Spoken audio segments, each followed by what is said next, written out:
दर्शकों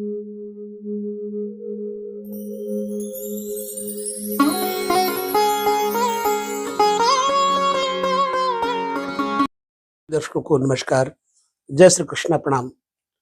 मनुष्य जन्म में 4 पुरुषार्थ होते हैं। पहला है धर्म, दूसरा है अर्थ, तीसरा है काम, चतुर्थ है मोक्ष। तो यहाँ पर धर्म की बात अगर आती है तो ब्रह्मचारियों के लिए श्रेष्ठ है, और ब्रह्मचारी यदि दूसरे आश्रम में जाएं यानी गृहस्थ में, तो उन्हें धन की जरूरत पड़ती है। यानी पहला धर्म, दूसरा अर्थ, तीसरा समस्त इच्छाओं की पूर्ति, कामनाओं की पूर्ति, और चतुर्थ संन्यास यानी मोक्ष। तो अब ऐसी आवश्यकता जब आती है मनुष्य को अर्थ की, तो उसके लिए विचार करना ज्योतिष में पड़ता है। हम आपके साथ आज इस विषय को बड़ी अच्छी प्रकार से समझने का प्रयास करेंगे। उसके लिए हम एक लग्न चार्ट ले लेंगे, कोई भी लग्न चार्ट ले लेंगे। आपके पास जो लग्न चार्ट है वो आपके पास आपको देखना है, मेरे पास जो है वो मैं आपको दिखा दूंगा कि मैंने किस चार्ट के माध्यम से समझा है। ये है धन के विषय का विचार। जिसके पास धन नहीं है वो आदमी निधन के बराबर हो जाता है, क्योंकि गृहस्थ में धन की बड़ी जरूरत होती है। और जब बच्चे का जन्म होता है तो उसके माता पिता एक आशा लेकर के ज्योतिषी के पास जाते हैं और कहते हैं कि क्या इसके जन्म से हमारे पास धन आएगा, इसके भाग्य से। तो उसी तरह का विचार कुछ हमने करना है। ध्यानपूर्वक पूरा वीडियो देखिएगा। जो हमारे परपर दर्शक हैं और जानना चाहते हैं ज्योतिष के वास्तविक गूढ़ रहस्य को, तो हम उनके साथ बराबर जुड़े रहते हैं और हम आपको हर एक विषय के बारे में बताएंगे। ये नहीं है कि आप मुझसे जुड़े रहे, आप विद्या से जुड़े। अगर आपको मुझसे प्रेम होगा तो शायद विद्या भी प्रिय लगेगी, और यदि विद्या अच्छी लगी, वह जानकारी अच्छी लगी, तो मुझसे निश्चित बात है कि आपको प्रेम हो जाएगा। मतलब पहले आचार्य से, गुरु से प्रेम होने पर श्रद्धा होती है, और श्रद्धा होने पर विद्या से लाभ प्राप्त होता है।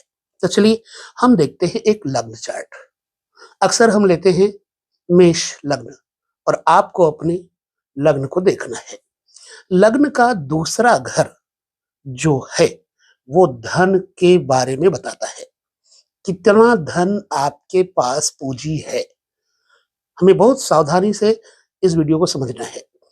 नंबर 2, एकादशेश जो लाभ भाव का स्वामी है, और तीसरा जो है पंचम स्थान, चौथा नवम स्थान। हालांकि सभी स्थान अपने में बहुत महत्वपूर्ण है। तो हम यहां लग्न चार्ट लेते हैं। ध्यानपूर्वक सुनिएगा, समझिएगा। जन्म कुंडली में अगर दूसरे घर का स्वामी 5वें घर में बैठा हो, जैसे कि मेरे पास दूसरे घर का स्वामी शुक्र है, अब यहां 5वें भाव में बैठ गया। एनीवे, आप कोई भी चार्ट लिए बैठे हो, तो जब दूसरे घर का स्वामी 5वें घर में बैठ जाए और 5वें घर का स्वामी दूसरे घर में बैठ जाए, ये बहुत बड़ा धन योग, पुत्र के द्वारा धन योग बन जाता है। अब दूसरी बात, दूसरे घर का स्वामी 11वें घर में, जो कि आमदनी का घर है, 11वें घर में हो, और 11वें घर का स्वामी दूसरे यानी धन स्थान पे हो, अथवा 5वें भाव का स्वामी यानी 5वें घर का स्वामी 5वें में और 9वें भाव का स्वामी 9वें घर में हो, तो यह विशेष प्रकार का धन योग होता है। चलिए हम तीसरी बात समझते हैं। बिल्कुल स्किप मत करिएगा वीडियो को, क्योंकि धन योग की चर्चा हम करेंगे, इसको 2-3 पार्ट में करेंगे। यदि द्वितीय और लाभ यानी 11वें घर का स्वामी और दूसरे घर का स्वामी, इन स्वामियों के साथ, मान लो हमारे इसमें मेष लग्न में दूसरे घर का स्वामी है शुक्र और 11वें घर का स्वामी है शनि, ठीक है।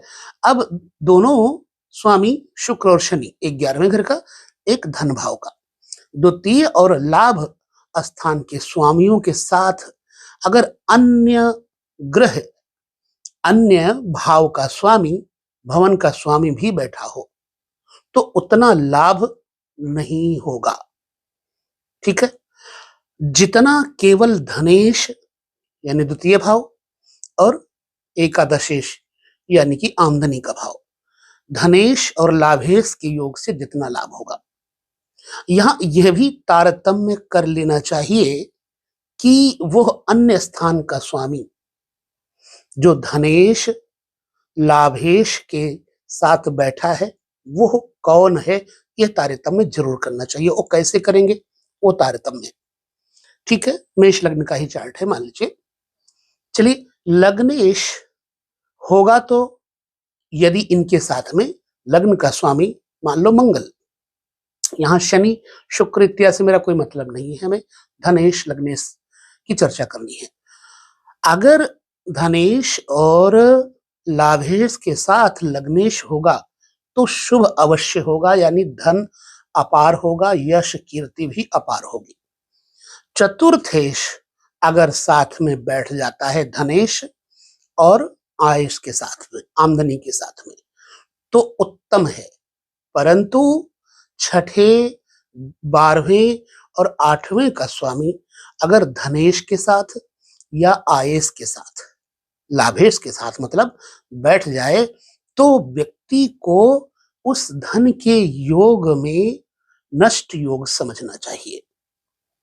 साथ ही यह भी विचार करना चाहिए कि पंचमेश या नवमेश, चार्ट में देखिए पंचमेश यहाँ सूर्य है हमारे में और नवमेश हमारे पास बृहस्पति है। पंचमेश और नवमेश यदि धनेश द्वितीय भाव के स्वामी, लाभेश दोनों जहां बैठे होंगे वहां हो तो धन योग की वृद्धि करेंगे, कमी नहीं करेंगे। आशा है कि समझ गए होंगे। मैं बराबर आपको चार्ट से समझा रहा हूं क्योंकि मेरे पास जो भी व्यवस्था है मैं आपको उस तरह समझाने का प्रयास कर रहा हूं, एक दूसरे के साथ। आई एम नॉट टीचर, सिर्फ एक प्रकार से आपके साथ ज्योतिष के योगों की चर्चा कर रहा हूं। ठीक है, चलिए, यदि दूसरे और 11वें घर के स्वामी यानी धन भाव और आमदनी के भाव के स्वामी 5वें में या 9वें घर के स्वामी से संबंध करें, मतलब 5वें, जैसे यहाँ सूर्य है हमारे लग्न में, 5वां घर का मालिक और 9वें घर का स्वामी बृहस्पति है, तो 9वें घर का स्वामी और 5वें घर का स्वामी यदि धनेश के साथ और आमदनी के साथ यानी इनकम के साथ वाले में युति करें या दृष्टि डालें तो विशेष प्रकार का धन योग होता है। किंतु यहां पर भी किंतु लग जाता है। दुह स्थान जैसे कि छठे, 8वें, 12वें ये दुह स्थान कहे जाते हैं। यहां पर अगर छठे, 8वें, 12वें भावों के स्वामी धनेश और लाभेश तथा त्रिकोणेश जैसे नवम, पंचम, लग्नेश, धनेश, लाभेश और त्रिकोणेश से अगर छठे, 8वें, 12वें घर के स्वामी संबंध करें तो यह योग नष्ट हो जाता है। समझे? मतलब उस धन में फिर इतनी पूर्ति नहीं होगी। चलिए, दूसरे जैसे हमारे यहां शुक्र है दूसरे, और 11वें जैसे शनि है, दूसरे और 11वें घर के मालिक 12वें घर के मालिक के साथ बैठ जाएं तो उससे संबंध भी करते हो तो धन योग नष्ट होता है। क्यों? क्योंकि 12वां घर जो है वो व्यय का है, खर्च का है, हानि का है। चलिए, और धन योगों पर चर्चा करते हैं। बहुत सावधानी पूर्वक बिना स्किप किए वीडियो देखिएगा और आपको बड़ा मजा आएगा विचार करके। अगर धन कारक मान लो हमारे इसमें तो शुक्र है, परंतु अगर धन कारक जैसे वृश्चिक लग्न है तो धन कारक बृहस्पति हो जाएगा, कुंभ लग्न है तो बृहस्पति हो जाएगा धन कारक। यदि धन कारक बृहस्पति का धनाधीश, बृहस्पति का धनाधीश एनीवे जैसे दूसरे घर के स्वामी धन कारक का बृहस्पति के साथ, धनाधीश के साथ संबंध हो अथवा बृहस्पति का बुध से भी संबंध हो तो धन योग होता है।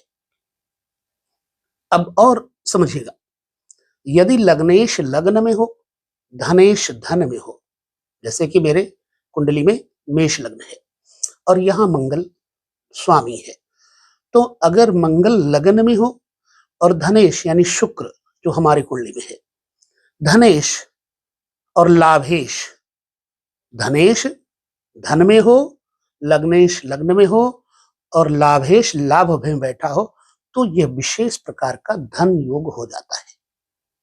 चलिए, दूसरे और 11वें घर के मालिक दोनों ही अगर लगन में बैठ जाएं तो फिर आपके पास धन होगा ही, इसमें कहने की कोई बात ही नहीं है। दूसरे और 11वें यानी हमारी कुंडली में 11वें घर का स्वामी शनि है और दूसरे घर का स्वामी शुक्र है। अगर ये दोनों ही 11वें घर के मालिक और दूसरे घर के स्वामी लगन में बैठ जाएं तो आपके पास अपार धन, अरबों का धन होगा। अच्छा, उन भावों में उन भावों के कारक बैठे हों तो जिस भाव के कारक, जिस भाव में कारक बैठा हो उस भाव का फल थोड़ा हो जाता है। जैसे चंद्रमा 7वें का मालिक हो और दूसरे घर में बैठा हो, 7वें घर का मालिक चंद्रमा है और दूसरे में बैठा हो और चंद्रमा के साथ अन्य कोई ग्रह ना बैठा हो, तो नष्ट धन जो गया हुआ है वह व्यक्ति के पास वापस आ जाएगा। आशा है कि आप समझ गए होंगे। हम मेष लग्न को लेकर के बैठे हैं और आपके पास कौन सा लग्न है वो आपको देखना है। अब जो निर्धन योग का विचार है वो हम और कर लेते हैं।